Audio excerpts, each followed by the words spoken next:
আসসালামু আলাইকুম, সবাই কেমন আছেন? আমি ভালো আছি। দেখে আজকে আমার বর মানে আমার আপনাদের দুলাভাই ও শখ করে বড়শি দিয়ে মাছ ধরতে গেছিল। তো বেচারায় অনেক সুন্দর মাছ মেরে আনছে। মাছগুলো দেখতে অনেক টাটকা টাটকা, বিলের মাছ। বড়শি দিয়ে মাছ মারতে ও খুব পছন্দ করে, তো তাই মাছগুলো মারছে। ওর পছন্দের মাছ ফেকা মাছ আছে, একটা একটা কালবাউস আছে, আর সবগুলো বাকি নোলা। যার যার ভালো লাগে এই মাছ খেতে কমেন্ট করে বলবেন, শেয়ার করবেন।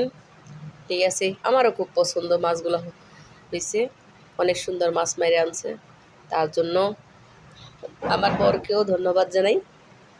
কারণ অনেক দিন পর বেচারায় মাছ মারতে গেছে, মাছ ছাড়া বাসায় আসে নাই, মাছ নিয়েই আসছে। কষ্টটা বিফলে যায় নাই, কারণ মাঝে মাঝে মাছ ধরতে যায়, বেচারায় মাছ পায় না। আজকে খুব মাছ পাইছে। তো সবাই ভালো থাকবেন। মাছগুলো কেমন হয়েছে জানাবেন কমেন্টে। বাই।